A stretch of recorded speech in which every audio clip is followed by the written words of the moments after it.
Bonjour à tous, bonjour Église Belle. Je vous invite à vous lever, on va célébrer notre Dieu ce matin. On est venu pour l'adorer, le louer et que notre âme s'élève jusqu'à lui ce matin. Tape des mains.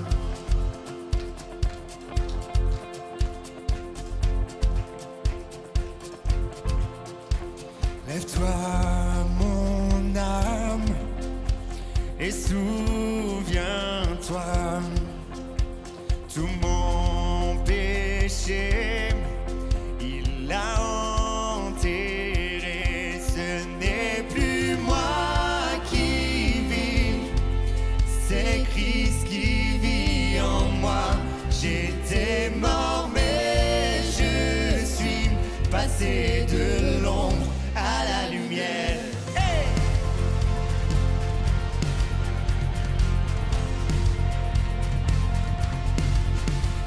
Je veux me vanter que de la croix où mon sauveur s'est offert pour moi. En lui mes craintes n'ont aucune emprise. Donc mort, où est ta victoire? Ce n'est plus moi qui vis, c'est Christ qui vit en moi. J'étais mort mais je suis passé de l'ombre à la lumière.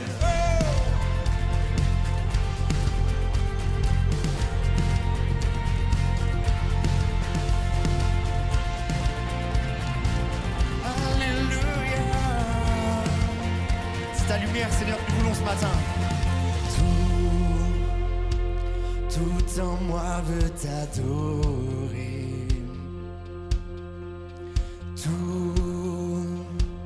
Tout en moi veut t'adorer. Tout en moi veut t'adorer.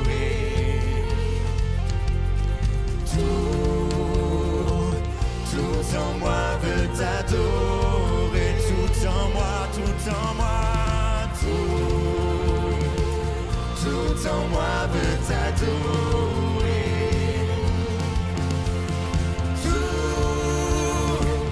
Tout en moi veut t'adorer. Ce n'est plus moi qui vis, c'est Christ qui vit en moi. J'étais mort mais je suis passé de l'ombre à la lumière. Hey! C'est toi que nous glorifions, Jésus, ce matin. Nous sommes venus te célébrer notre Dieu. Alléluia. Tu es le Dieu vivant, notre lumière. Alléluia. Tout en moi, tout en moi veut t'adorer.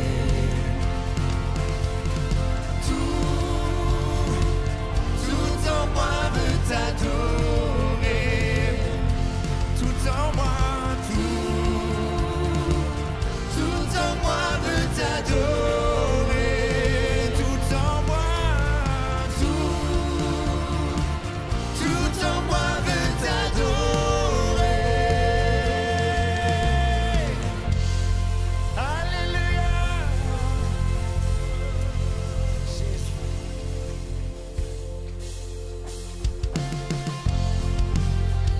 Ce matin, c'est le lion et l'agneau que nous sommes venus glorifier. Le lion qui rugit et l'agneau immolé, celui qui a tout donné pour nos vies.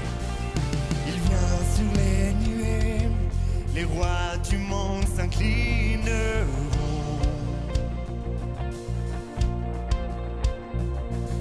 Les chaînes sont brisées quand les cœurs déclarent sa louange. Qui peut arrêter notre Dieu? Notre Dieu est le lion de Juda. Il rugit puissamment et il combat pour nous. Tout genou fléchit devant lui. Notre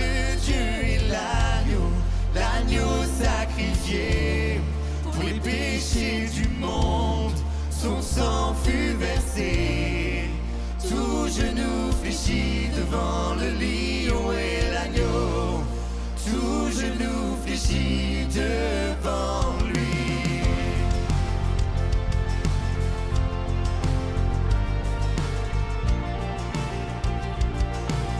Ouvrons les portes de nos cœurs ce matin.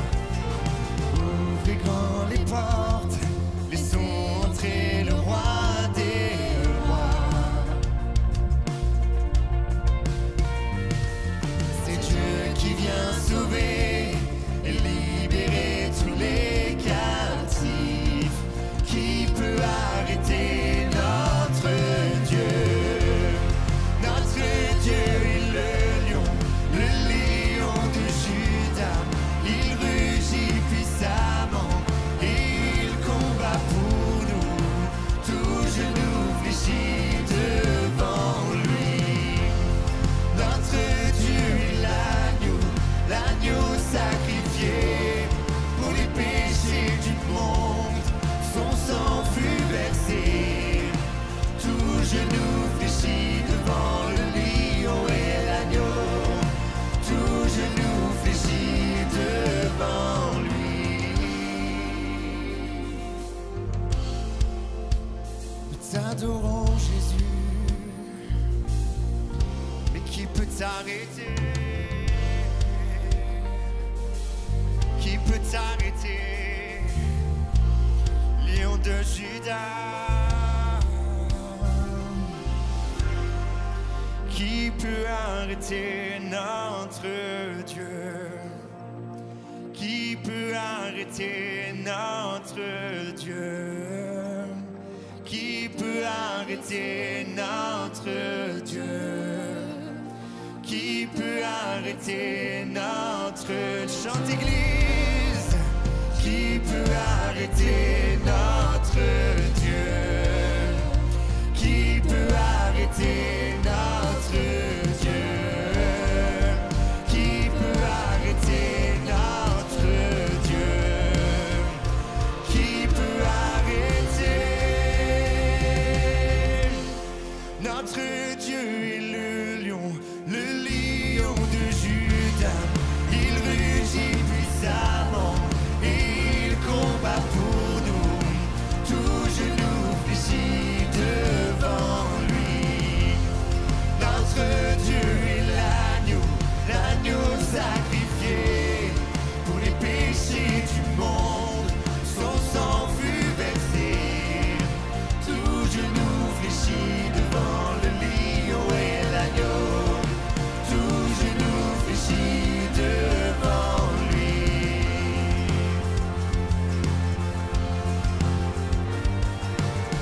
Alléluia, tu es le Dieu vainqueur.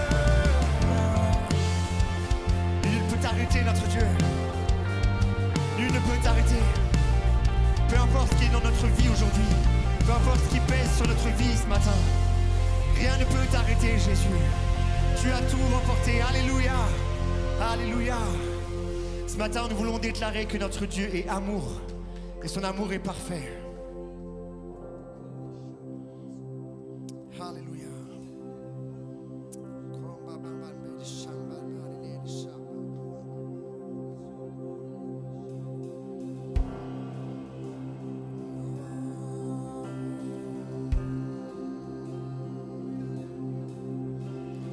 Du sommet des cieux, tu as vu nos cœurs orgueilleux. Nous étions loin, perdus dans l'ombre du péché. Ton cœur a saigné face à nos vies emprisonnées. Tu es venu nous redonner ta liberté. Tu as changé l'histoire, donné ta vie, tracé la voie, réécrit notre histoire, tout accompli, rendu l'espoir.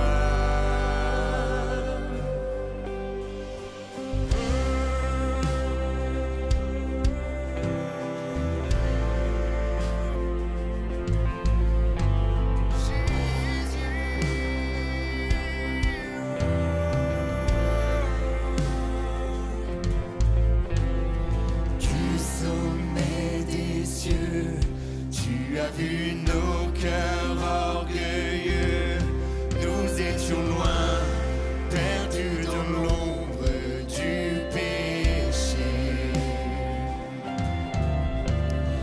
Ton cœur a saigné face à nos vies emprisonnées. Tu es venu nous redonner ta liberté. Tu as changé l'histoire, donné ta vie, tracé la voie, réécrit notre histoire, tout accompli, rendu l'espoir. Tu as changé l'histoire, donné ta vie, tracé la voie, réécrit notre histoire, tout accompli, rendu l'espoir.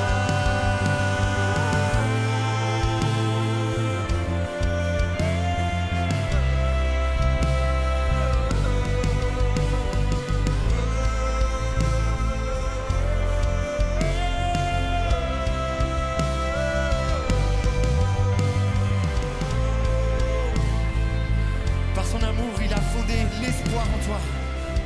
Cet espoir, il l'a déjà placé et il veut le faire jaillir ce matin. L'espoir dans ses promesses à lui, non dans les promesses de cette terre. Ton amour parfait a tout renversé, remporté la mort ne pouvait gagner. Ton amour parfait a tout supporté, surpassé, rien ne pouvait t'arrêter. Ton amour parfait a tout renversé, remporté la mort ne pouvait gagner. Ton amour parfait a tout supporté, surpassé, rien ne pouvait t'arrêter.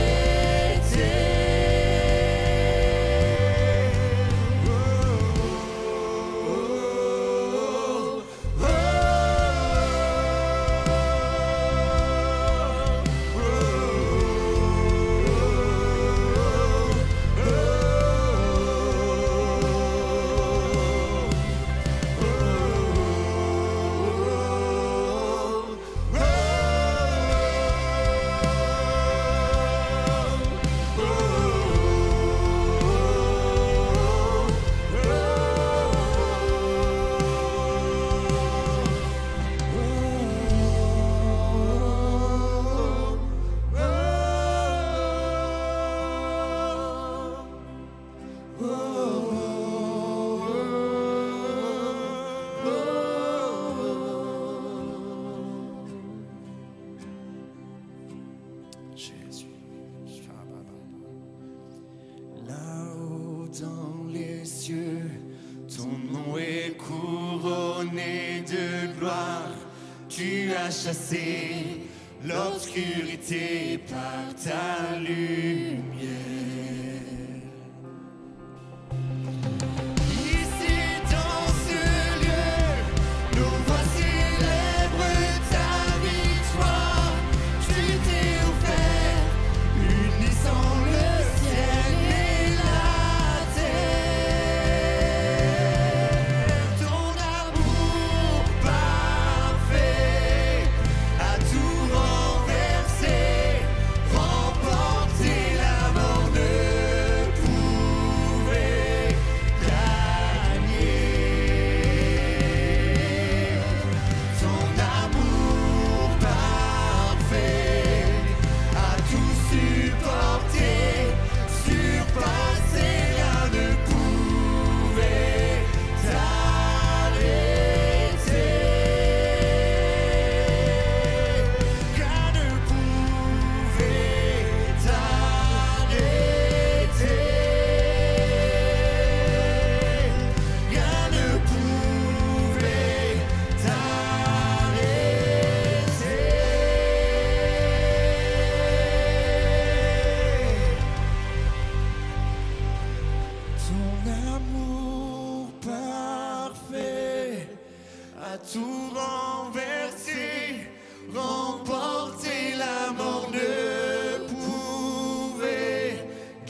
à tout supporter, surpasser, rien ne pouvait t'arrêter.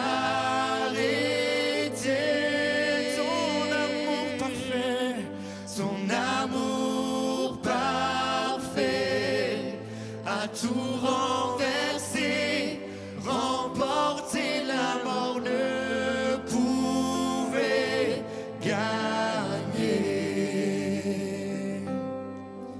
Ton amour parfait, à tout supporter, surpasser, rien ne pouvait t'arrêter. Ce matin, Dieu veut t'inviter à réaliser son amour.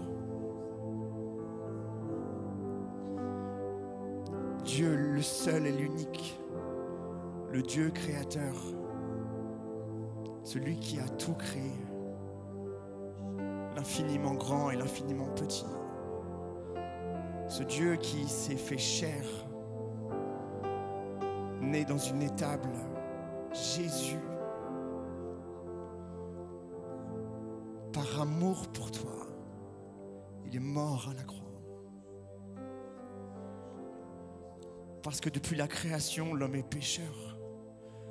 Parce qu'au fond de notre cœur, dès notre naissance, il y a cette graine du péché qui malheureusement éclot à chaque fois. Mais cet amour parfait, il t'a séparé du péché. Parce que Jésus à la croix, avec son sang qui a coulé, te purifie. Et ce matin, si tu n'as pas pleinement réalisé cet amour, à travers le Saint-Esprit, Dieu veut confondre ton cœur dans cet amour parfait. Mesure la grandeur de cet amour. Combien il est grand, profond, large, haut. D'éternité, Dieu avait pensé déjà à ce jour où il toucherait ton cœur. Il savait déjà ce moment-là. C'était planifié. Et c'est ta rencontre ce matin, lui et toi, ton Créateur et toi. Alors réalise cet amour. Comme le dit ce chant, cet amour fait tomber les ténèbres et fait jaillir la lumière. Alors qu'on va reprendre tranquillement ce refrain, prends ce temps avec Dieu. Que le Saint-Esprit touche ton cœur ce matin. Alléluia. Ton amour parfait, à tout renverser, remporter la mort ne pouvait gagner. Ton amour parfait, à tout supporter, surpasser, rien ne pouvait t'arrêter. Ton amour parfait, à tout renverser, remporter la mort ne pouvait gagner. Ton amour parfait, à tout supporter, surpasser, rien ne pouvait t'arrêter. Déclarer ton amour parfait,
la mort ne pouvait gagner. Jésus est la vie. La vie.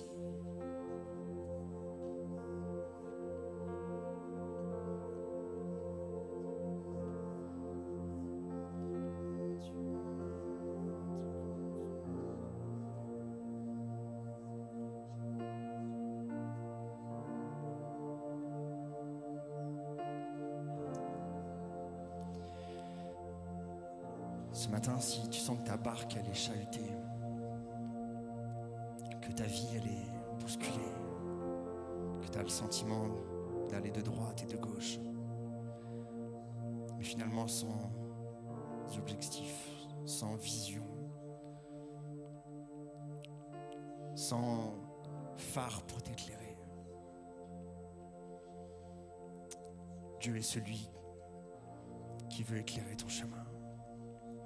Et il veut t'éviter de trembler alors que la tempête jaillit. Jésus dormait au fond du bateau. Alléluia.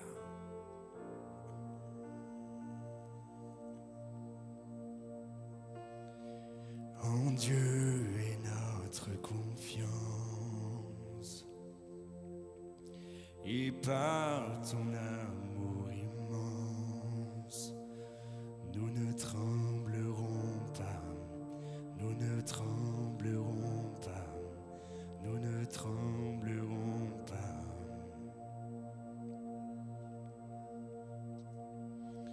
En Dieu est notre confiance, et par son amour immense, nous ne tremblerons pas, nous ne tremblerons pas. Nous ne tremblerons pas. Si la guerre fait rage, nous tiendrons fermement. Si toute une armée se lève autour de nous, nous ne tremblerons pas. Nous ne tremblerons pas. Nous ne tremblerons pas.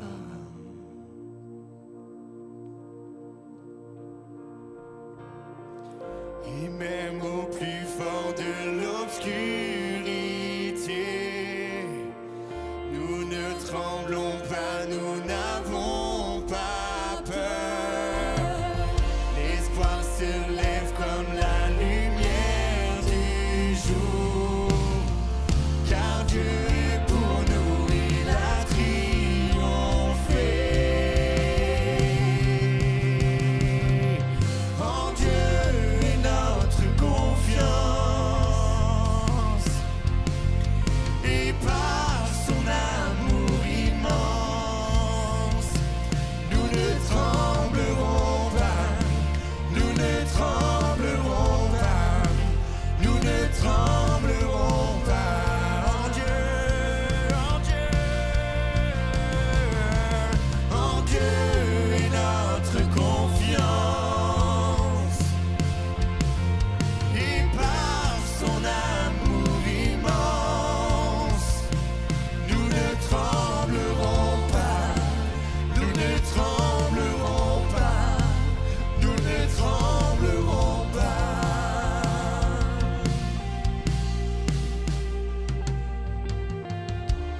Peut-être que tu te dis ce matin, comment je peux ne pas trembler? Comment c'est possible que je tremble pas alors que tout ça est là autour de moi? Alors que je suis si bousculé? Alors que tout prouve que je dois trembler? Tu peux le décider. Et c'est spirituel. Ça se passe dans ton cœur. Tu peux décider de ne pas trembler. Parce que tes fondations, c'est Jésus. Et sur Jésus, tu ne trembleras pas. Alors ce matin, décide de ne pas trembler. Dans ton cœur, là, profondément là, décide de ne pas trembler. Décide-le. Nul ne tiendra contre lui, car Dieu est le plus fort, c'est lui qui peut tout.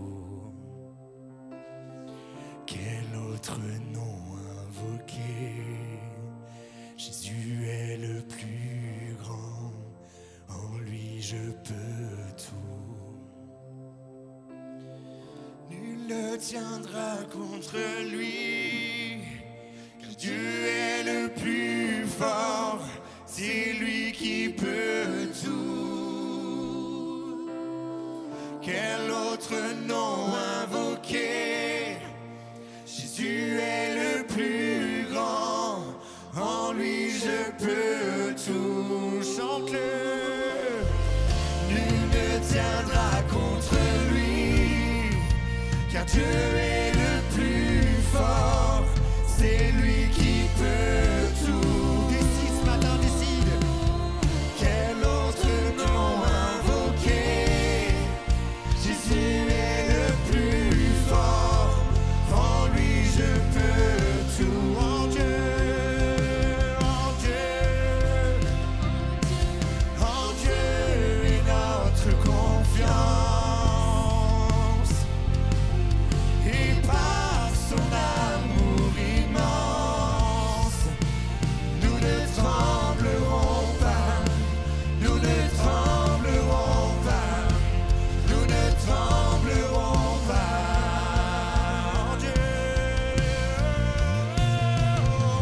En Dieu est notre confiance, et par son amour immense, nous ne tremblerons pas, nous ne tremblerons pas, nous ne tremblerons pas. Une dernière fois.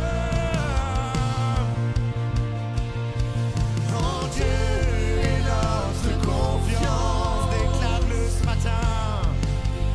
Et par son amour immense, nous ne tremblerons pas, nous ne tremblerons pas, nous ne tremblerons pas.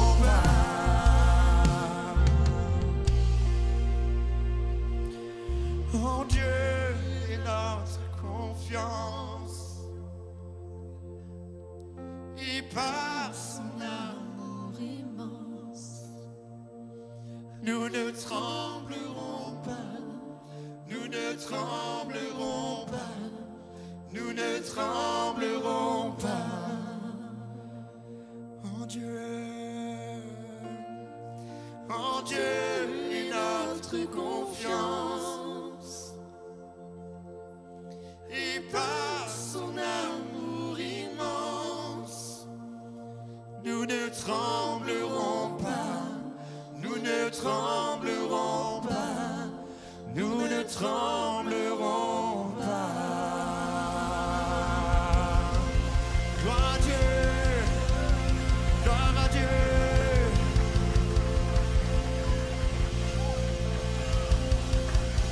Un grand merci à l'équipe de louange. Est-ce que vous m'entendez? Ah oui, excusez-moi, je croyais qu'on ne m'entendait pas. Je suis très heureuse d'être avec vous ce matin. Bonjour à tous, soyez les bienvenus. Bienvenue à l'église EVL. Vous êtes comme dans la famille. Alors, ce matin, notre culte à 10h30, puisque vous êtes là, vous le savez, et nous avons les 3-5 ans qui sont accueillis à côté pour les maters et la Jesus Academy qui accueille vos enfants de 6 ans à 10 ans. Tous les mercredis, la réunion de prière à 19h. Si vous êtes des combattants, des conquérants, venez nous rejoindre. Samedi 17 mai à 18h30, les jeunes adultes se retrouvent après la grande et belle réunion qu'ils ont eue hier à Marom avec le Committee Unity. Eh bien, ils se retrouveront samedi. C'est pas grave. Samedi à 10h, les femmes également se rassemblent. Oh, il n'y a pas de femmes dans la salle. Toutes les femmes d'influence sont les bienvenues autour d'un petit déjeuner et d'un message. 3,50 € sur inscription auprès de Momo qui est juste à ma gauche, Catherine ou Fanny qui est en vacances. Dimanche 25 mai, nous aurons le privilège d'accueillir le pasteur Daniel Potier qui nous vient de l'église Lille Métropole à 10h30. Si vous souhaitez nous soutenir, il y a à ma gauche et à ma droite une bannette sur le stage et puis aussi vous pouvez faire par virement bancaire. Restons connectés. Dans une famille, on ne peut pas passer beaucoup de temps sans se tenir connecté. Eh bien, c'est la même chose à EVL. Vous pouvez nous retrouver sur nos pages de réseaux sociaux Facebook, TikTok et Insta. Et puis également sur YouTube pour retrouver les messages et sur le site de l'église. Alors, j'ai l'immense privilège de laisser la place à mon mari, à un homme que je pourrais écouter pendant des heures, au père de mes enfants, à Mika.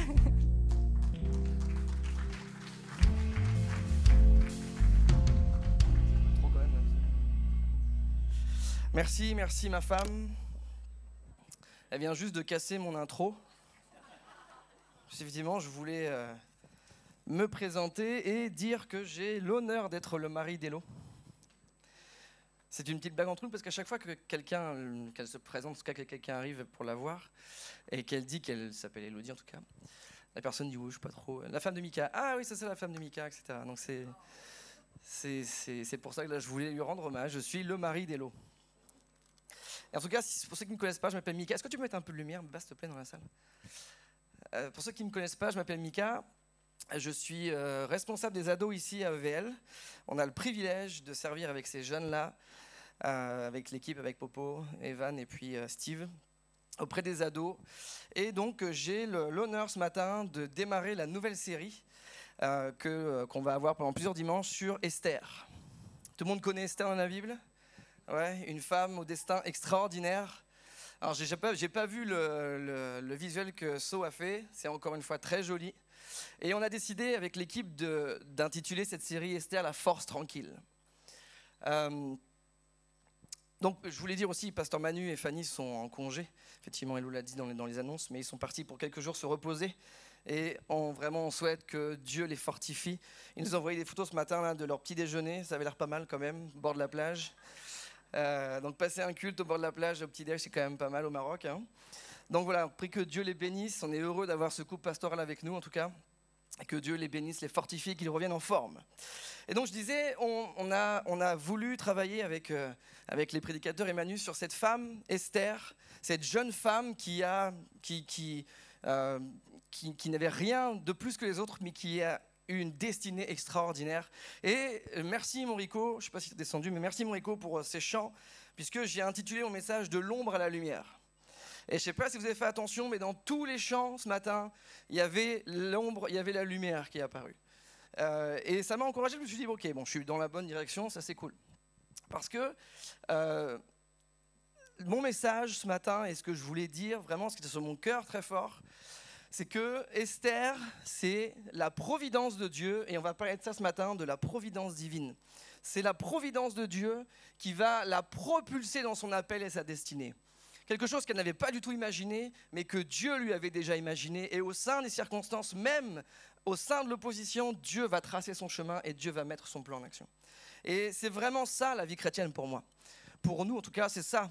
C'est résumé en ça. C'est que malgré ce qu'on peut vivre, Dieu est là, Dieu est présent, Dieu est avec nous lorsqu'on lui a confié nos vies. Et tout ce qu'on va vivre va participer à ce que son nom soit glorifié. Amen. Amen. Il va falloir vous réveiller ce matin un petit peu. Hein. Bon, c'est le pont, il y a beaucoup d'absents. Mais on avait peur quand même tout à l'heure, quand 10h30, le clip s'est mis en route, où on était 25 dans la salle, on s'est dit, bon, ça va être un petit dimanche, en tout cas, mais non, c'est bon, vous êtes là. Et Dieu soit béni parce qu'on aime se rassembler ensemble avec l'église EVL. Le verset que je voulais... alors, je ne sais pas si tu as mis la diapo, enfin, en tout cas, le verset que je voulais lire là, merci Mali, je pourrais m'arrêter là, en fait. Lire ce verset, « Notre Dieu est au ciel, il fait tout ce qu'il veut. » Amen, merci, on peut aller à l'after maintenant, on peut prendre ensemble ce petit after, parce que tout est dit là en fait. Hein. Je pourrais arrêter ici, prier ensemble et terminer. Notre Dieu est au ciel, il fait tout ce qu'il veut. Ça résume tout. Notre Dieu, celui en qui on croit, le Dieu de l'univers, est au ciel et il fait tout ce qu'il veut. Et si on part de ce postulat-là, eh ben, tout ce qu'on va vivre, et vraiment je vais imprimer ça ce matin pour quelqu'un, tout ce que tu vas vivre, rien ne se fait sans que Dieu l'ait permis. Nous on croit, en tout cas la Bible dit que Dieu sait tout, Dieu voit tout et Dieu peut tout. Il est le créateur, Rico l'a dit tout à l'heure, il m'a spoilé mon début aussi de message. Dieu est le créateur. Dieu est celui qui a tout imaginé, qui a tout créé. L'univers de l'atome qui compose chaque matière, qui nous compose, l'infime atome, aux galaxies qui sont tellement grandes et que nous, on est juste une poussière dedans. C'est Dieu qui a créé tout ça. Nous, on veut proclamer que c'est Dieu le créateur de tout ça. Et rien ne se fait sans sa volonté. Rien ne se fait, et malgré ce que le diable peut essayer de dire et de faire croire, rien ne se fait sans la volonté de Dieu. sans que Dieu l'ait permis. Et donc on a voulu travailler ensemble sur ce livre d'Esther, qui est un des livres de l'Ancien Testament, qui est facile à lire. Il y a 9 chapitres, il est très court, c'est une histoire très courte en tout cas.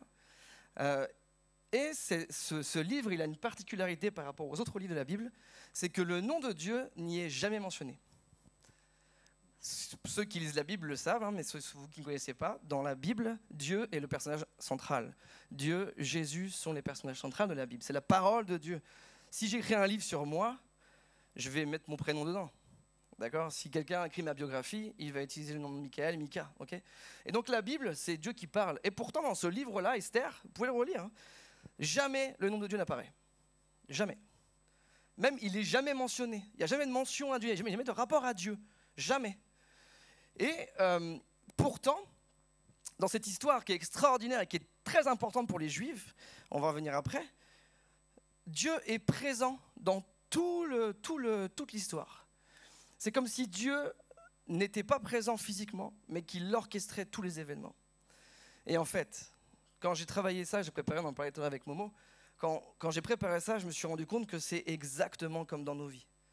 Dieu est esprit, Dieu n'est pas présent physiquement là. On ne peut pas le voir. Mais en fait, dans toute notre vie, Dieu orchestre les choses. Parce que c'est selon sa providence. C'est selon ce que lui, il a décidé, sa volonté. Alors, vous savez, moi, ce matin, je voulais faire un peu d'histoire, parce que j'ai un cursus d'historien, j'aime ça, l'histoire. Et quand j'ai commencé à travailler sur Esther, parce que j'ai introduit la série sur Esther, en tout cas, sur la providence de Dieu, je me suis rendu compte que ce livre, il suscitait beaucoup de questionnements et de controverses. La Bible, le canon biblique a été établi il y a plusieurs siècles de ça. Donc il y a 66 livres dans la Bible, on les connaît.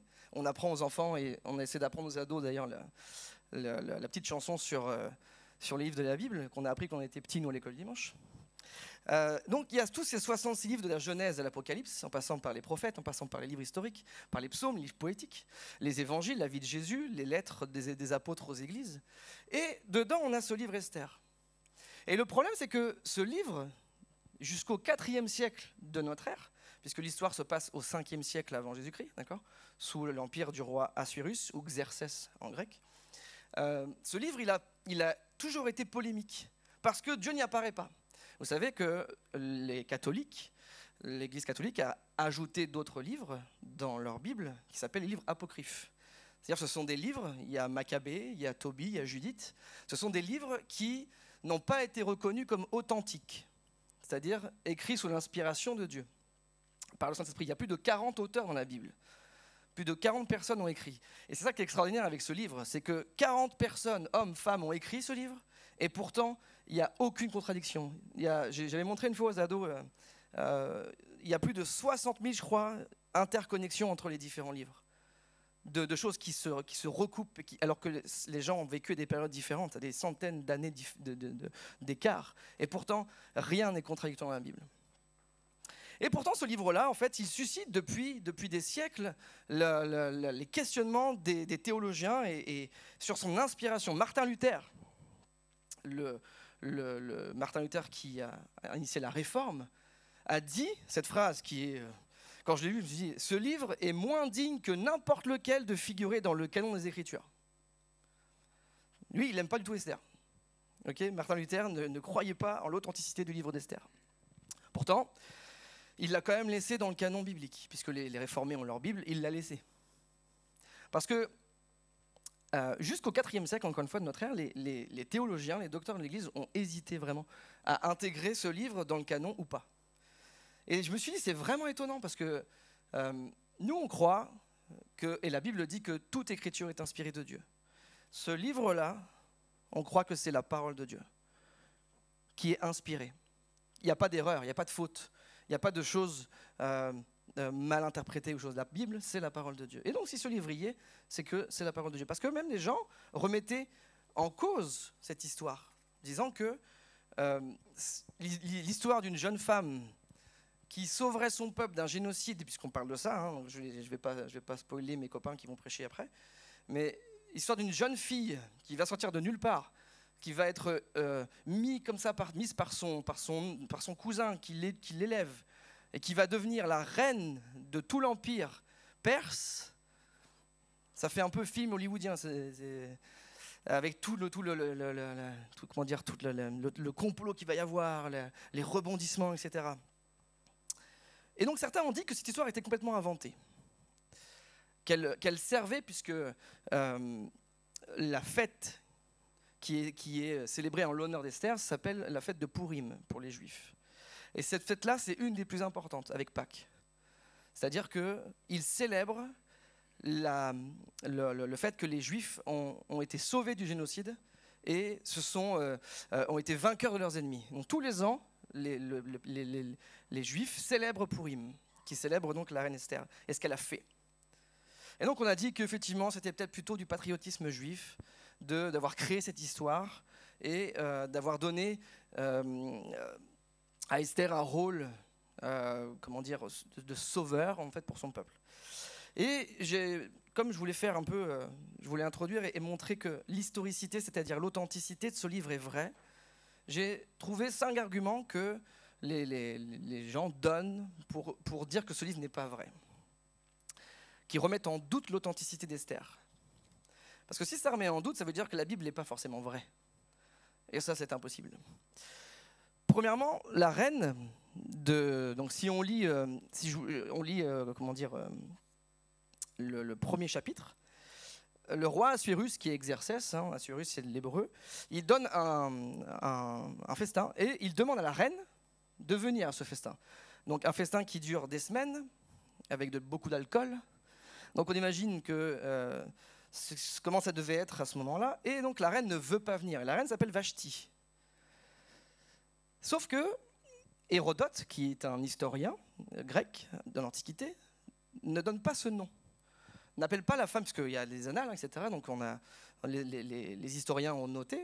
Et la reine que Hérodote, le nom de la reine s'appelle Amestris. La reine officielle d'Assuérus, c'était Amestris. Et nulle part il est dit qu'il y avait une reine Vashti. Et donc, les opposants ont dit, ce livre est faux, puisque cette reine n'existe pas. Sauf que, dans l'histoire, on sait que les historiens ne mentionnaient que les reines qui avaient donné des enfants au roi. Puisque le père de Xerxès, qui est Darius, le premier roi des Mèdes, des Perses, on sait qu'il a eu beaucoup de femmes, mais il n'y a que 2 épouses qui sont mentionnées. Les 2 qui lui ont donné des enfants, dont la mère d'Assuérus. Et donc, c'est normal, nous en tant qu'historiens, c'est normal que, puisqu'à cette époque-là, en plus on sait qu'il avait un harem. On sait aussi que Salomon, par exemple, avait un harem, il avait des centaines de femmes. Et donc, il ne peut pas non plus mentionner toute la liste des femmes. Et donc, il est normal que cette reine n'apparaisse pas, puisqu'elle n'a pas donné d'enfant à Assuérus. Deuxième argument, le nom d'Esther et de Mardochée sont inventés puisqu'ils font référence à des dieux perses. Le nom d'Esther, puisque lorsque l'on lit, alors j'ai pas noté la référence, mais le vrai prénom d'Esther, c'est Esther 2, verset 7. Il y avait à Suse dans la capitale un juif nommé Mardochée, et il élevait Hadassa, qui est Esther, fille de son oncle. Donc c'est son cousin. Et Hadassa, ça veut dire myrte en hébreu. Son nom hébreu, c'est Hadassa. Et là, on l'appelle Esther. Et Esther fait référence sûrement à une divinité perse qui s'appelle Ishtar. C'était la déesse de la beauté, etc. Et Mardochée, on a dit que c'était un nom qui était emprunté au dieu Marduk, un dieu perse. Et on s'est dit, non, pas possible. S'ils ont des noms perses, c'est forcément que c'est inventé. Or, pour ceux qui connaissent l'histoire de Daniel et de ses amis, on en parle souvent en ce moment de Méshach, Shadrach et Abednego. J'ai failli me tromper encore. Tu vois.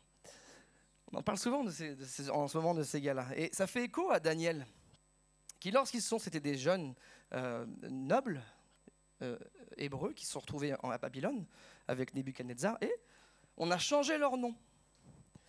Daniel, on l'a appelé Belshazzar. Pour Nana, c'est Manu. Moi, vous, ce sera une fille, mais pour ceux qui voudraient appeler leurs enfants, il y a Belshazzar. Sauf que c'est pas vraiment bien, parce que ça veut dire que le dieu Bel protège sa vie. Bel, c'était un dieu, une autre divinité. Et donc là, on dit, toi, on veut que ce dieu-là protège ta vie. Abednego, parce que les prénoms, c'est Azaria, Michael et je ne sais plus le troisième, leur prénom hébreu. Et là, on l'a appelé Abednego. Ça veut dire serviteur du dieu Nego. C'est chaud quand même. Un juif. Et d'ailleurs, c'est pour ça qu'ils vont se retrouver dans la fournaise, les trois, parce qu'ils vont refuser de se prosterner devant la statue de Nebuchadnezzar. Lorsque le signal va être donné, tout le monde devait se prosterner et adorer la statue en l'honneur de l'empereur. Eux, ils ont dit, hors de question, le seul devant qui on se prosterne, c'est Dieu. Et ils vont se retrouver dans la fournaise. Et Dieu va être avec eux dans la fournaise. Ils vont être 4 au lieu de 3. En tout cas, on leur a mis un nom qui est en totale contradiction avec ce qu'ils sont réellement. Est-ce que ça vous est déjà arrivé qu'on vous appelle, et quand j'ai écrit ça, j'ai écrit en gros, peu importe le nom qu'on leur donne, le menteur, le voleur, tout ce qu'on peut dire, peu importe le nom qu'on leur donne, eux, ils savent quelle est leur véritable identité. Je pense que c'est pour quelqu'un ce matin. Peu importe le nom qu'on te donne par rapport à tous tes échecs passés, toi, tu es ceci, toi, tu es cela, parce que tu as fait ceci et cela. Ça n'est pas ta véritable identité. Ta véritable identité, elle est en Jésus, celui en qui tu as confié ta vie. Parce que le chant disait, ce n'est plus moi qui vis, c'est Christ qui vit en moi. Ton identité, c'est Jésus. Ce n'est pas l'ancien toi. Toutes choses sont devenues nouvelles. Une nouvelle créature. Amen. Ok. Par rapport à Mardoché, qui vient bien contrer cet argument que en fait, c'est un prénom inventé, on a découvert en 1904 à Persépolis, donc dans la région de Suse, une tablette qui fait mention d'un dénommé Mardouka. C'est un fonctionnaire royal durant les premières années du règne d'Assuérus. Et c'est exactement ce contexte-là. Mardoché était à la porte du roi, donc il était fonctionnaire dans le palais du roi, à cette époque-là, au début du règne d'Assuérus de Xerxès. Et donc, une tablette vient confirmer qu'effectivement, il y avait bien cette personne-là, que ce n'est pas un prénom inventé. Troisième argument, Esther 2,6 nous dit, Mardoché, donc le juif là, a été emmené de Jérusalem parmi les captifs déportés avec Jéconia, roi de Juda. Le problème, c'est que c'était 100 ans auparavant, ça. La déportation des Juifs, ça s'est fait 100 ans auparavant, par Nebuchadnezzar. Donc on a dit, c'est pas possible, le gars, il aurait 100 ans à ce moment-là. Sauf que dans la culture juive, et ça a été établi, il y a une solidarité du peuple juif, puisque juste avant, il y a eu un édit de Cyrus qui a renvoyé les Juifs chez eux. Et il est probable que du coup, Mardoché, ses parents, sont restés à Babylone, à Suse. Ils n'ont pas voulu rentrer en Israël, ils sont restés. Et si l'auteur mentionne l'exil du roi de Juda, c'est pour associer Mardoché à cet exil. Dire que c'était un des enfants dont les ancêtres avaient été déportés avec le roi. Pas que lui a vécu là. Lorsque le roi de Juda a été exilé, en quelque sorte, c'est l'ensemble du peuple de l'Alliance qui est parti avec lui. Et y compris ceux qui sont restés à Babylone, qui sont nés à Babylone, par la suite. Mardoché est né à Babylone. Donc, comme pour associer son histoire à celle du peuple juif, on a dit il s'est écrit qu'il a été déporté. Pas que lui a vécu ça. Quatrième argument, le nombre des satrapies. Les satrapies, c'était des régions administratives. Dès le premier verset, c'était du temps d'Assuérus, de cet Assuérus qui régnait depuis l'Inde jusqu'en Éthiopie, sur 127 provinces. Et là, on a dit, non, c'est faux. Hérodote dit qu'il n'y en avait que 20. Ok. Sauf que Daniel, lui, on parle de 120.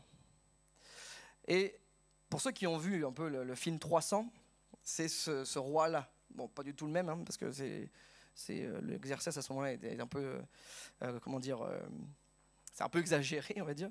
Mais Xerxès régnait de l'Inde jusqu'à l'Éthiopie, de l'Inde jusqu'à l'Afrique. Un empire immense. Et une province, à ce moment-là, correspondait à une zone, une banlieue, on va dire. Et donc, il est normal que les chiffres diffèrent selon l'époque à laquelle ça a été écrit. Puisqu'un empire, en histoire, on apprend que toute l'Antiquité a été une succession d'empires. Le rôle d'un empire, d'une armée, c'était de conquérir. Conquérir et ramener dans l'empire des zones, des territoires et intégrer les empires. C'est donc normal que les chiffres diffèrent. qu'à ce moment-là, il y en avait 127, et que du temps de Daniel, il y en avait 120, puisque les empires conquéraient, perdaient. D'accord ? Et enfin, dernier, parce que je ne vais pas faire seulement un cours d'histoire ce matin, mais le dernier argument, c'est que la pratique, à la fin, Esther demande donc il y a un édit qui est promulgué pour massacrer tous les Juifs. Haman, qui est l'opposant dans cette histoire, fait faire un édit comme quoi il faut tuer tous les Juifs. Le roi n'en a que faire à ce moment-là, il dit bon, bah, fais ce que tu veux. Et Esther, entre-temps, devient reine, et elle demande à révoquer. Et il dit, un édit ne peut pas être révoqué. Or, ça n'apparaît pas dans les sources extra-bibliques, que les édits des Mèdes et des Perses étaient irrévocables. Ça n'apparaît pas. Mais quand on prend l'hébreu, quand Esther demande au roi de révoquer, effectivement, et donc nous on a le français, et Louis II a traduit comme ça, le verbe hébreu, c'est chouv. Non pas annuler, mais faire revenir. Puisque à ce moment-là, ce n'était pas des textos ni des mails, c'était des lettres qu'on écrivait, avec le cachet du roi.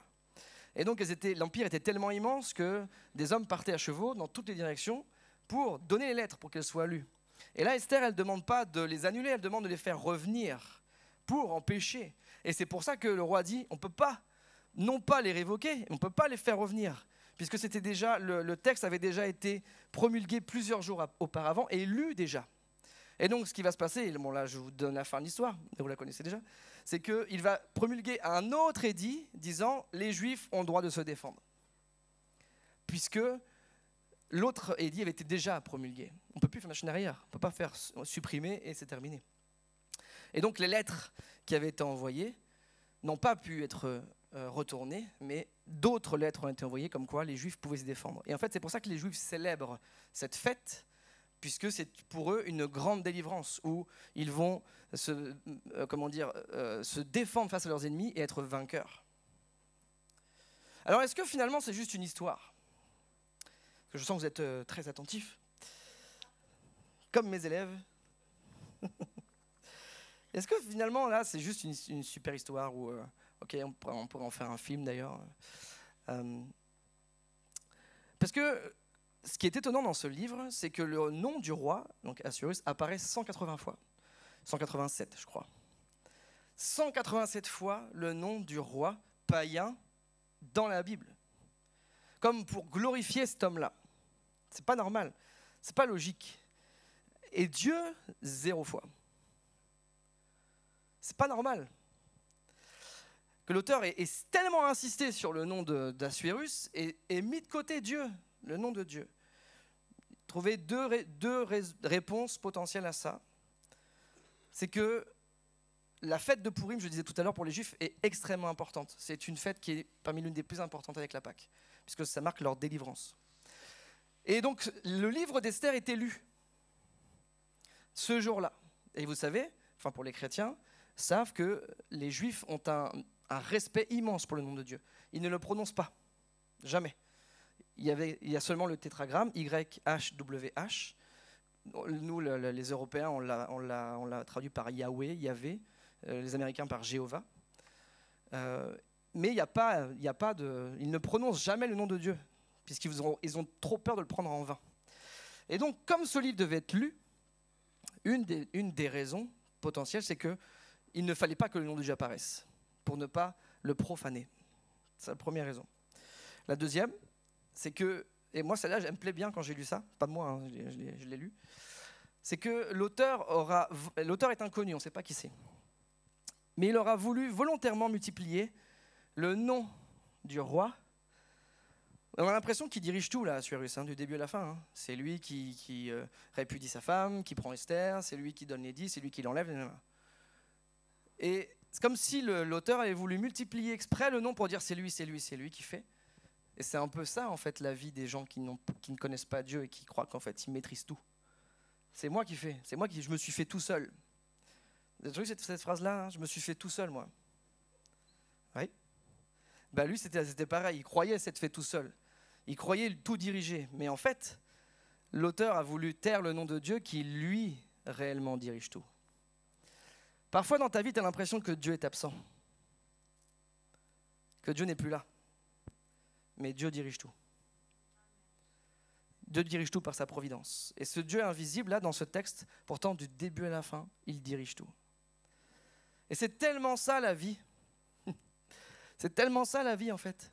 C'est que parfois, et je disais tout à l'heure, hier soir, on est revenu avec mon fils, avec Adam du basket, et pas loin de la maison, il y a un virage, et donc on discutait, bref. Et face à moi, je vois une voiture, il y avait une jeune qui arrive, et qui rate le virage. Mais elle roulait tellement vite, je roulais doucement pour une fois. Elle roulait tellement vite que j'ai vu dans son regard la peur, en fait. Dans la fraction de seconde, on s'est croisés. Et la voiture, elle a fait comme une embardée. Elle n'a rien maîtrisé. Je l'avoue, elle était comme ça. Là. Et la voiture, en fait, elle m'est arrivée dessus. Et au dernier moment, elle a fait une embardée. Moi, je crois que Dieu a envoyé un ange pour déplacer la voiture. Sinon, on n'a pas pu être là ce matin avec Adam. Ça aurait été quand même dommage. Moi, je crois ça. Je crois que Dieu a envoyé un ange. On ne voit pas, j'ai pas vu. Mais la voiture, elle est tellement vite. Et la tête de la fille, quand c'est comme elle ne maîtrisait plus rien là. Mais Dieu maîtrise tout. Amen. Amen.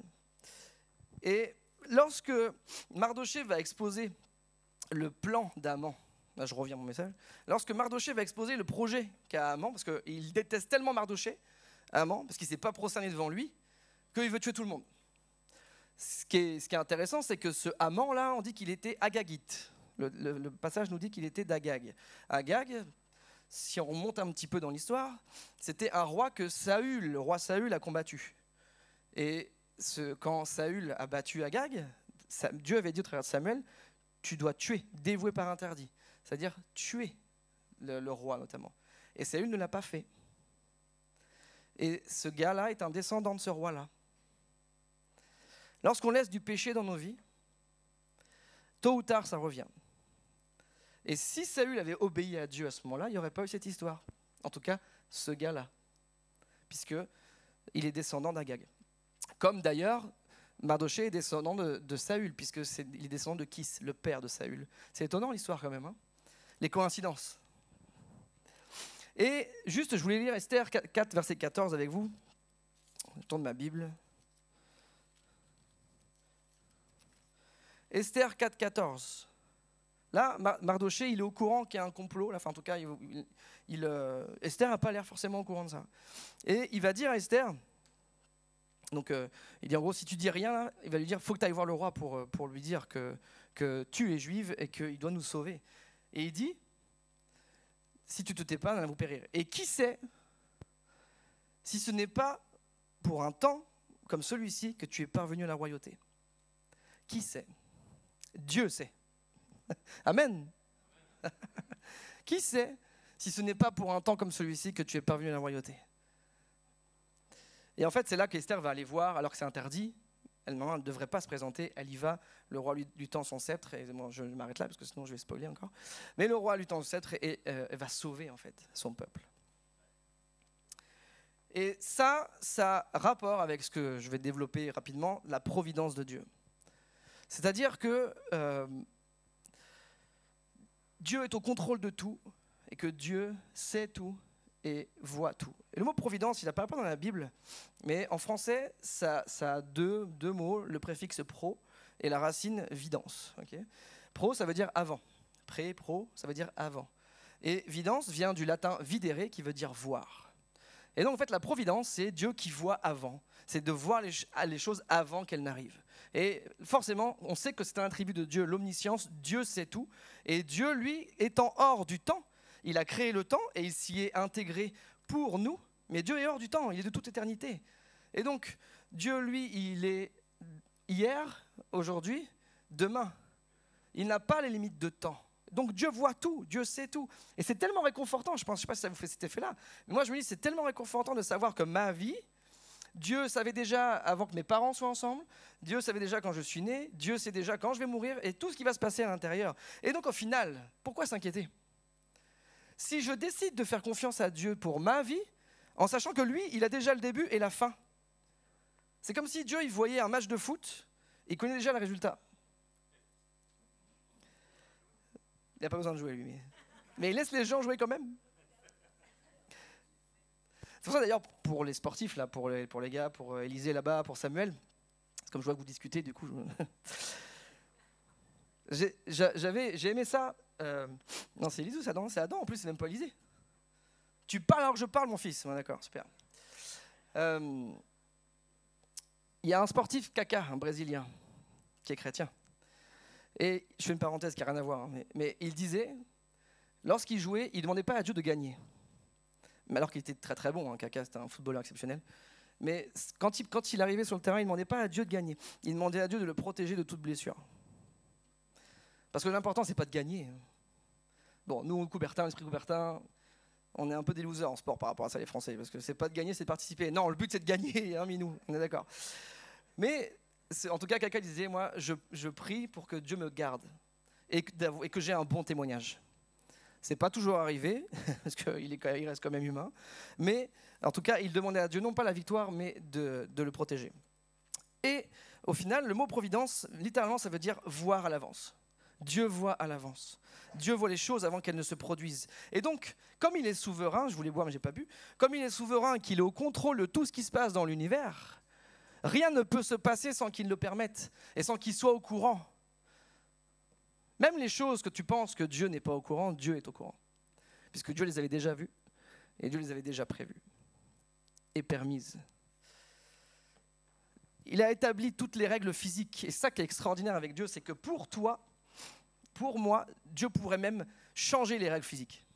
Les scientifiques dans la salle, si Tom était là, il ferait une syncope, le mari de Leslie. Les scientifiques dans la salle ne pourraient pas comprendre que Dieu puisse changer les lois de la physique. Les lois de la physique sont établies, c'est ce qui soutient tout l'univers. Pourtant, quand Josué et les Israélites ont combattu, Josué a demandé au soleil d'arrêter sa course. C'est écrit, moi je ne remets pas en question, c'est de la Bible, c'est vrai. Josué a dit, soleil, arrête ta course. Le soleil s'est arrêté jusqu'à ce qu'ils aient la victoire. Dieu, et moi ça en fait, n'étant pas scientifique, je me dis, Dieu est tellement grand que même les lois physiques, il en fait ce qu'il en veut. Ce qui fait qu'un Pierre peut marcher sur l'eau, que Jésus peut marcher sur l'eau, que Pierre peut marcher sur l'eau, que la maladie peut disparaître, que le cancer peut disparaître, que la vision peut revenir, que les lois physiques soient complètement renversées. Parce que Dieu fait ce qu'il veut. Il est dans le ciel et il fait ce qu'il veut. Amen. Ça devrait vous motiver, là, comme moi. La providence. Là, hier matin, quand j'ai fini ça, j'étais tellement... j'étais content de ce que j'avais travaillé et trouvé. La providence de Dieu n'a pas pour but, en fait, de répondre à nos questions. On est très forts, les êtres humains, pour ça, nous. Hein, de se poser des questions, même des fois, qui ne veulent absolument rien dire. Moi, je suis très terre-à-terre, pour le coup. Je me pose pas tant de questions que ça. Mais je sais que dans mon entourage, ma femme, par exemple, même se pose des questions. Parfois, je me dis... comme quoi les opposés s'attirent. Hein,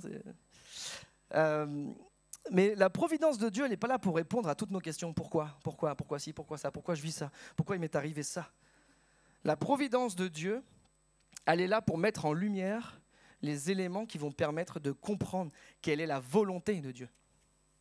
Tu sais, quand tu es dans une saison de ta vie, où à un moment donné, il se passe ça, puis c'est comme si tout s'ouvrait, tu ne comprends pas pourquoi. Tu vois, tu étais dans une situation, puis il y a des choses qui se mettent en place, et là, tout change d'un seul coup. Il n'y a que moi qui ai vécu ça, ou ça me fait peur quand même, parce que sinon je suis un peu bizarre. Mais c'est comme si tu te vois entrer dans une nouvelle saison. Et bien c'est ça la providence en fait. C'est-à-dire qu'elle n'est pas pour dire, bon, Dieu ne va pas te dire, voilà, j'ai fait ça parce que ça, j'ai fait ça parce que ça, mais c'est comme si tu vois Dieu qui orchestre tout pour ton bien à toi. Et toute la vie chrétienne est contenue là-dedans en fait. Et j'ai écrit ça pour quelqu'un ce matin, ne cherche pas à comprendre pourquoi, obéis et cherche la volonté de Dieu. Juste cette phrase-là, ne cherche pas à comprendre pourquoi, obéis, fais confiance à Dieu et cherche sa volonté. C'était pour toi, je ne sais pas. Alors vous allez me dire, pourquoi l'adversité alors? Ok, Dieu tout contrôle, pourquoi est-ce que je vis des épreuves? Pourquoi en ce moment, toi tu parles là, mais tu ne sais pas ce que je vis? C'est bien beau de dire des choses comme ça, mais tu ne sais pas ce que je suis en train de vivre, tout seul, toute seule. Ou je suis là, je souris, mais en fait ça ne va pas du tout. Bon, déjà je peux vous rassurer, on vit tous les mêmes choses, à plus ou moins grande échelle. Tout le monde n'a pas malheureusement de cancer par exemple, mais on vit tous des épreuves à différents niveaux. Mais Si Dieu est au contrôle et s'occupe de chaque détail de nos vies, pourquoi est-ce qu'on subit de l'opposition alors? Pourquoi est-ce que les Juifs, là, qui n'avaient rien demandé d'ailleurs, en tout cas même si au final ils étaient déportés parce qu'ils avaient désobéi à Dieu, puisque chaque action a une conséquence. Hein. Si Dieu est souverain et que si Dieu contrôle toutes choses, pourquoi est-ce que j'ai de l'adversité? Pourquoi est-ce que j'ai de l'opposition? Pourquoi est-ce que je suis dans l'épreuve? L'adversité, c'est la diapo suivante, ne veut pas dire, merci Maline, quelle réactivité. L'adversité ne veut pas dire que Dieu nous délaisse ou perd le contrôle, parce que c'est ça que le diable veut essayer de te dire en fait. Finalement, Dieu, il n'est pas si puissant que ça, puisque regarde, il t'a laissé tomber. L'adversité ne veut pas dire que Dieu nous délaisse ou perd le contrôle sur la situation. Dieu utilise même les mauvaises actions pour réaliser son plan. Est-ce que Joseph n'a pas dû se dire dans la fosse j'ai reçu des rêves quand même. Seigneur, tu m'as quand même donné 2 rêves. Bon, le problème c'est que je les ai racontés à mes frères, ça les a plus vénères qu'autre chose. Mais tu m'as quand même donné 2 rêves. Le gars, et en plus, t'imagines, les sensations émotionnelles, ils le sortent pour le vendre. Encore pire. Le gars se retrouve en Égypte. Il a 17 ans. Il se retrouve en Égypte tout seul, esclave. Dieu le bénit. Donc il se dit, ok, bon bah voilà, je suis là pour... La femme de son patron veut coucher avec lui, il veut pas, elle dit qu'il a essayé de la violer. Bim, prison.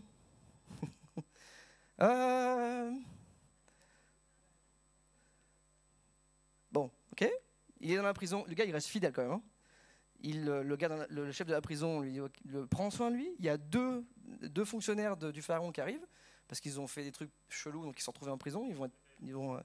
Le gars qui servait le pain et le gars qui servait le vin. Il va expliquer leurs rêves, il va permettre que l'un soit rétabli, il va lui dire, s'il te plaît, m'oublie pas, tu vois. Et il y a juste ce verset qui dit, il l'oublia. Quand même, le pauvre Joseph, il a sauvé la vie du gars, après il a été un instrument de Dieu, il l'oublia. Bon, et ça a duré comme ça 2 ans, jusqu'à ce qu'il se retrouve en position pour sauver son peuple. Les épreuves que tu vis, les épreuves que je vis, notre nature va voir ça comme un problème. Parce qu'on est d'accord, il faut la traverser l'épreuve. On est fait de chair et de sang, on n'est pas des robots là. Hein. Il faut la traverser l'épreuve, quelle qu'elle soit.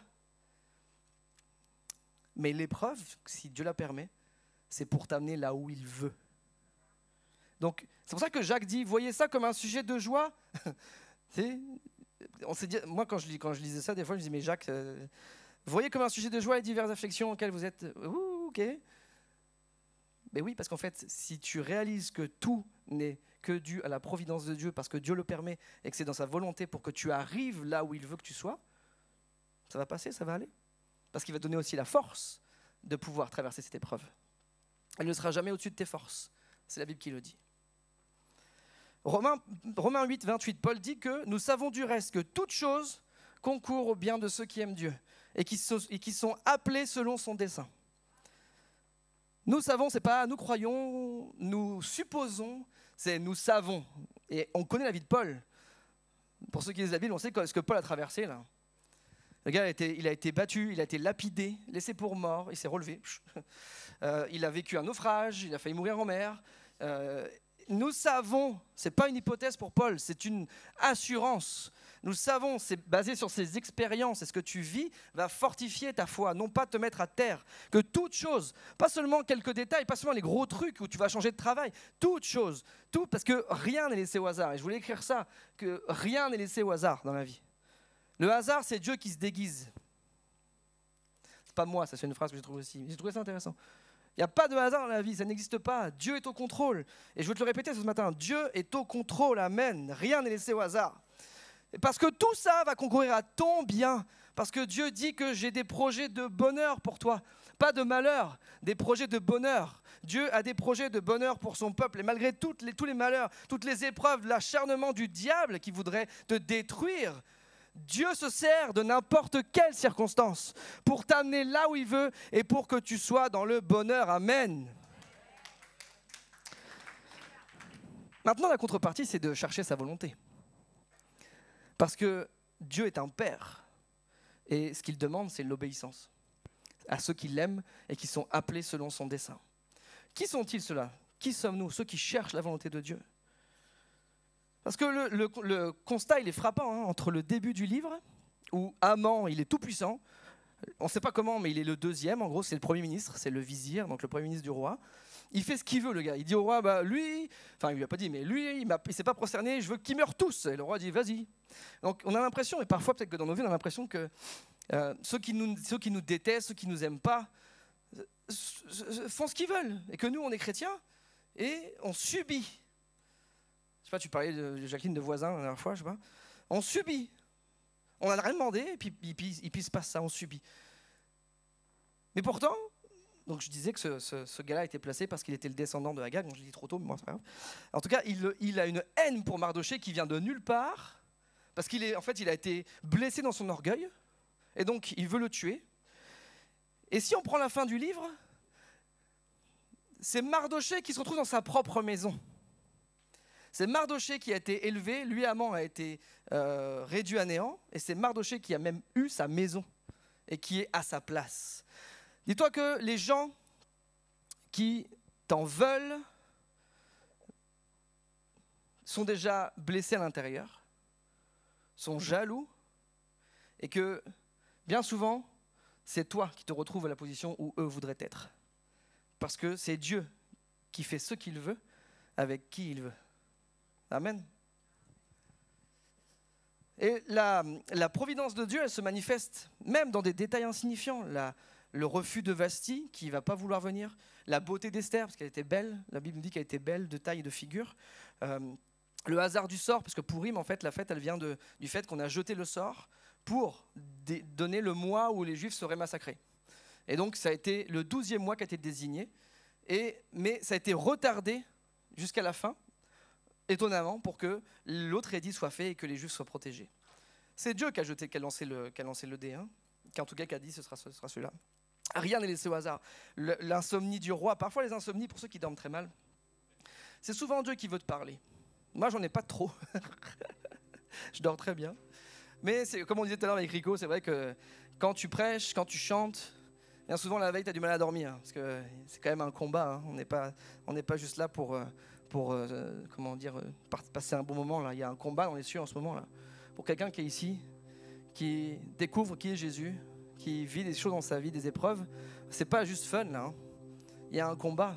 Et l'objectif de ce matin, c'est que Dieu te parle, c'est que Dieu te touche, c'est que l'Esprit de Dieu te remplisse et que tu continues à marcher, que tu continues à avancer. Amen. Alléluia. Et pourtant, la liberté humaine, puisque j'en ai pas parlé, parce que je voulais pas prêcher pendant 3 heures, c'est que la liberté, une liberté de choix, elle existe quand même. Parce que si on dit que Dieu sait tout, Dieu voit tout, Dieu peut tout, nous, en fait, au final, on n'a plus de choix alors. Mais la liberté, le libre arbitre existe quand même. Puisque Haman, il veut bien tuer les Juifs et tout se met en place, parce que derrière ça, c'est encore une fois l'ennemi, le diable, qui veut détruire le peuple de Dieu, qui cherche. Il y a 7 jours par semaine et il y a 7 jours où le diable va essayer de te faire tomber, de te détruire. Ça, c'est une réalité. Mais la réalité, et Fred en parlera la prochaine fois, je crois que c'est dimanche prochain, c'est que face aux actions de l'ennemi, le seul moyen qu'on ait, la seule arme spirituelle qu'on ait, c'est la prière. Et là, Esther va demander un jeûne de 3 jours. Le jeûne d'Esther, c'est 3 jours sans rien, ni boire ni manger, jeûne sec. Pour déjouer le plan, puisqu'en fait, on ne peut rien faire, nous. Face à l'ennemi, nous ne pouvons rien faire. Il n'y a que la puissance de Dieu qui peut se manifester et qui peut délivrer. Nous sommes juste les instruments, les outils entre les mains de Dieu. Et ça doit quand même être important dans nos têtes. C'est pas nous, hein. Là, ce qu'on fait là, c'est pas nous. Hein. C'est pas parce que Clem joue bien du piano, parce que Rico chante bien que l'Esprit de Dieu peut agir. C'est parce que la présence de Dieu descend que les choses changent. C'est ce qu'on demande quand on prie à chaque fois avant qu'on démarre. Que ta présence vienne, Seigneur, que ma vie soit un instrument pour que tu puisses descendre et tu puisses bénir cette assemblée, ce peuple qui est là. Parce qu'on ne sait pas, moi, je ne sais pas ce que vous vivez. Je ne sais pas ce que vous vivez, en fait. Et du coup, si c'est juste du chant, super, mais ça ne change rien. Par contre, quand on loue Dieu et que sa présence descend, lui, il vient te parler à toi dans ton cœur. Lui, par son Saint-Esprit, il vient te révéler à toi. Parfois par une parole que le gars ou la fille donne. Mais c'est Dieu qui te parle. Alors bien plus qu'un livre historique et même on pourrait croire que ça pourrait être un blockbuster hollywoodien, cette histoire d'Esther, ou de rebondissement, de complot, de trahison. Mais bien plus que ça, cette histoire, et on va le développer au fur et à mesure des dimanches, cette histoire nous révèle comment Dieu peut déclencher l'extraordinaire dans l'ordinaire d'une vie. C'est comme, tu veux avoir de l'extraordinaire dans ta vie, tu te demandes si ta vie c'est juste ça. Un truc de routine. Mais Dieu veut déclencher l'extraordinaire dans ta vie. Mais pour ça, ça ne dépend pas de toi, ça ne dépend pas de tes capacités, ça ne dépend pas de tes talents, ça dépend de son amour pour toi. Et quand j'ai écrit ça, hier matin, j'en ai pleuré même. C'était bizarre, mais j'ai pleuré tout seul de ce que j'écrivais moi-même. On sait pas, c'était étonnant. Mais en fait, Dieu m'a touché parce que j'ai écrit. Alors qu'on était prisonniers de la malédiction du péché. C'est pas une jeune fille qui est venue pour nous sauver, puisque Esther est une préfiguration de Jésus, de Christ. Alors que nous étions prisonniers dans nos péchés, Dieu, au travers de Jésus, a renoncé à sa divinité. Est-ce qu'on peut réaliser ça en 30 secondes?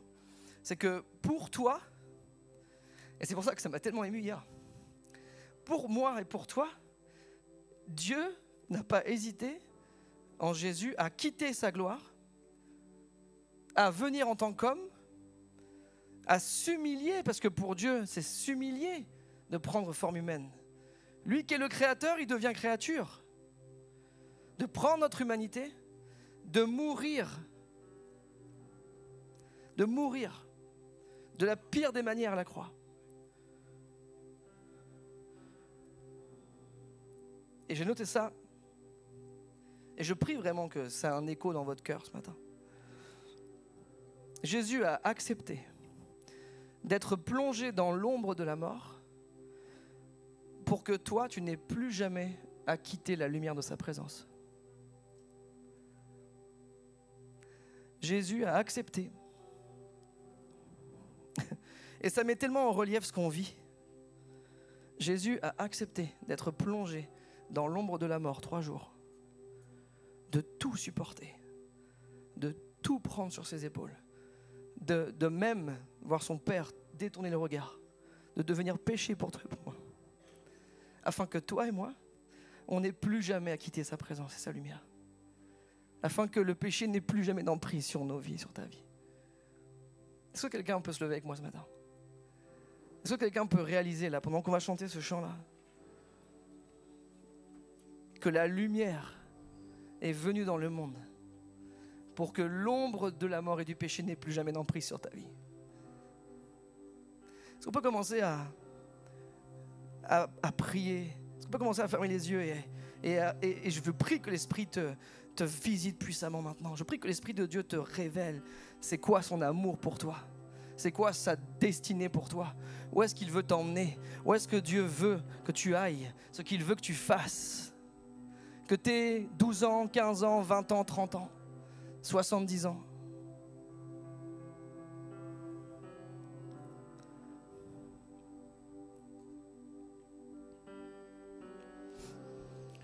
Tout ce temps j'ai marché, ces murs ne sont pas tombés,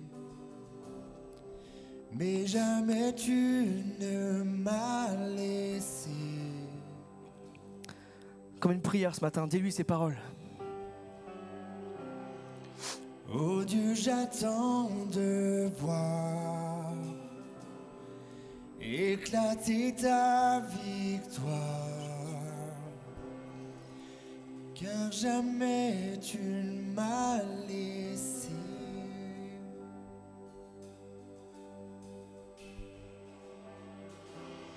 Ta promesse est vraie et ta fidélité durera jamais. Comme une déclaration ce matin.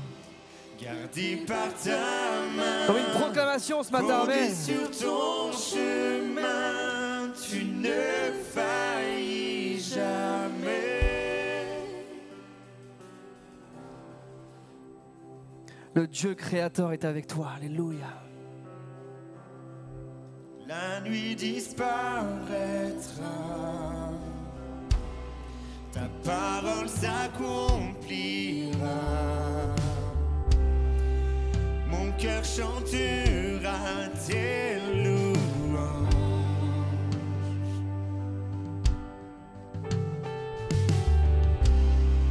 Jésus, tu me suffis.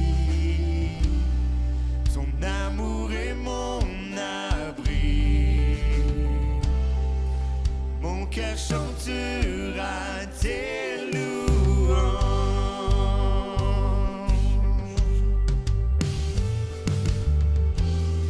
Ta promesse est vraie et ta fidélité durera jamais.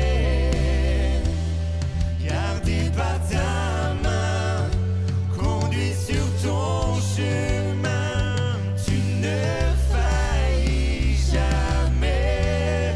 Ta promesse est vraie et ta fidélité durera jamais. Gardé par ta main, conduit sur ton chemin, tu ne faillis jamais. Tu ne faillis jamais. Seigneur, amen.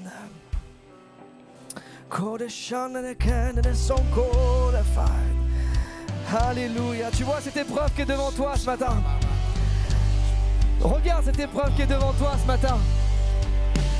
Regarde cette montagne qui est devant toi ce matin. Dans le nom de Jésus, elle peut disparaître, amen. Dans le nom de Jésus, elle peut disparaître, amen. Chante, Mes yeux chante. t'ont vu bouger les montagnes et je le crois. À nouveau tu le feras dans le désert. Tu traces la voie et je le crois. Alléluia, À nouveau amen. tu le feras. Mes yeux t'ont vu bouger les montagnes et je le crois. Alléluia. Tu le feras dans le désert. Tu traces la voie et je le crois. À nouveau tu le feras. Mes yeux t'ont vu bouger les montagnes et je le crois. À nouveau tu le feras dans le désert.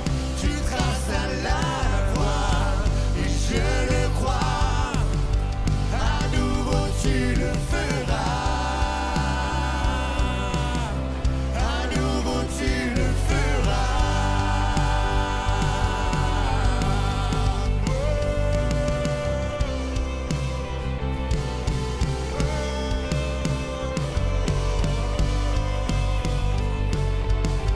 Ta promesse est vraie. Ta promesse est vraie et ta fidélité durera jamais.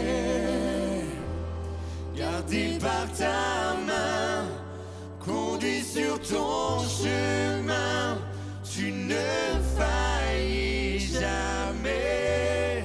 Ta promesse est vraie et ta fidélité durera jamais.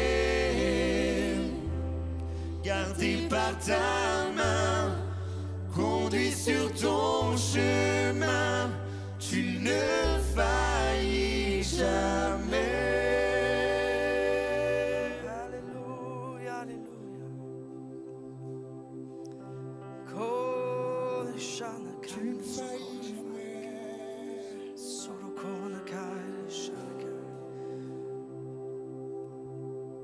Prions, Seigneur, que par ton Saint-Esprit maintenant tu viennes parler.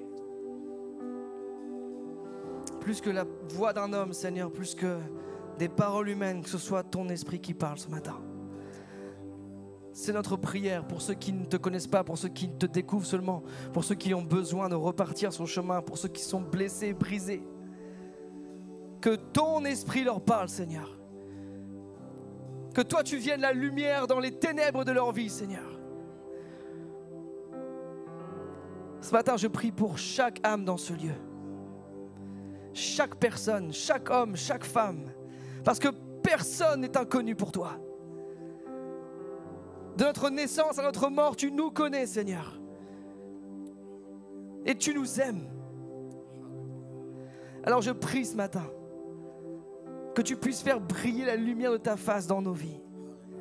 Qu'on puisse passer de l'ombre à la lumière, Seigneur. Des ténèbres à la lumière de Jésus. Utilise-nous, Seigneur. Ouvre les destinées, trace des chemins, il n'y en a pas. Je crois que dans les jours qui vont venir, que dans les semaines qui vont venir, des saisons nouvelles vont s'ouvrir, Seigneur. Je veux déclarer que tu vas ouvrir des chemins, que tu vas tracer des voies, Seigneur. Que nous allons encore voir ta gloire dans ce lieu, Jésus. Alléluia. Alléluia. Une dernière fois, ta promesse est vraie, amen. Chante ce chant. Déclare ces paroles. Déclare ces paroles. Et ta fidélité durera jamais. Gardé par ta main, conduit sur